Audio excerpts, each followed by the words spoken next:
পশ্চিমবঙ্গে ভোটের রেজাল্ট আর তার ফলে সর্বত্র জায়গায় একটাই টানটান উত্তেজনা, সরকার কে গড়বে এবং সেই সরকার গড়ার কাজে ভোট গণনা চলছে সকাল থেকেই। সকাল 8টা থেকে শুরু হয়ে গেছে সেই গণনা।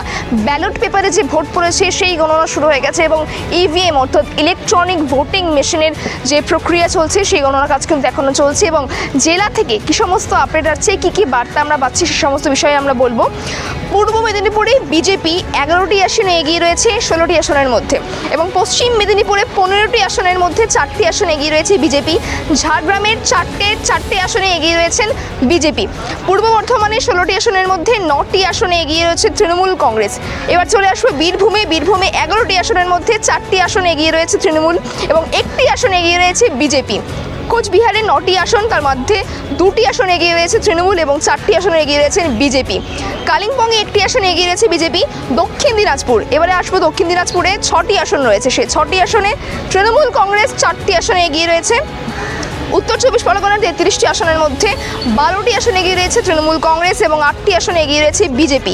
কলকাতার যে 11টি আসন রয়েছে সেই 11টি আসনে 4টি আসনে তৃণমূল এবং 1টি আসনে রয়েছে বিজেপি। হুগলির 18টি আসনের মধ্যে 2টি আসনে এগিয়ে তৃণমূল আর 7টি আসনে এগিয়ে বিজেপি। পুরুলিয়ার 9টি আসনের মধ্যে 7টি আসনে এগিয়ে বিজেপি। পশ্চিম বর্ধমানে 9টি আসনের মধ্যে 2টি আসনে তৃণমূল, 1টি আসনে বিজেপি। আলিপুরদুয়ারে 5টি আসনের মধ্যে 4টি আসনে এগিয়ে বিজেপি। উত্তর দিনাজপুরের 9টি আসনের মধ্যে 1টি আসনে এগিয়ে বিজেপি।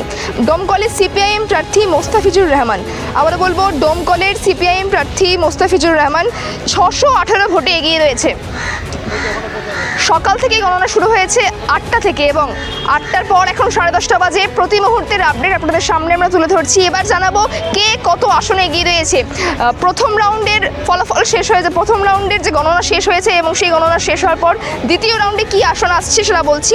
শ্যামপুরে তৃণমূল প্রার্থী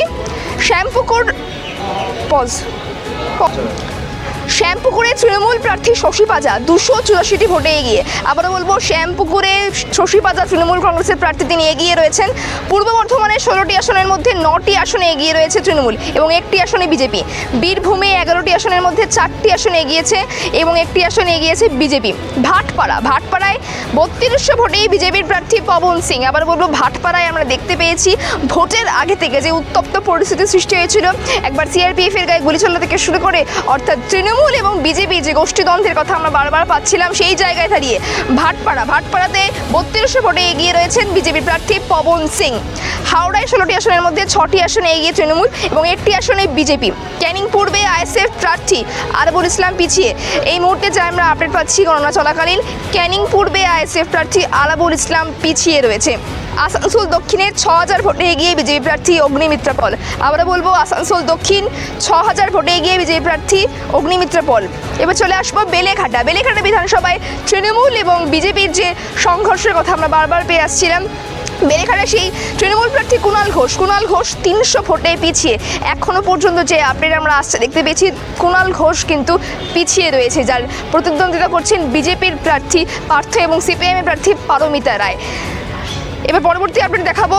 711 ভোটে এগিয়ে রয়েছে নওদা কেন্দ্রে আম জনতা উন্নয়ন পার্টির প্রার্থী হুমায়ুন কবির, যিনি একসময় তৃণমূল কংগ্রেস করেছিলেন, কখনো কংগ্রেস করেছিলেন, এবার তিনি নিজের যে দল গঠন করেছিলেন আম জনতা উন্নয়ন পার্টি, সেই আম জনতা উন্নয়ন পার্টির হয়ে তিনি নওদা কেন্দ্র থেকে 711টি ভোটে কিন্তু এগিয়ে রয়েছে। এবার চলে আসবো মালতীপুর কংগ্রেস প্রার্থী মৌসুম বেনজির নূর।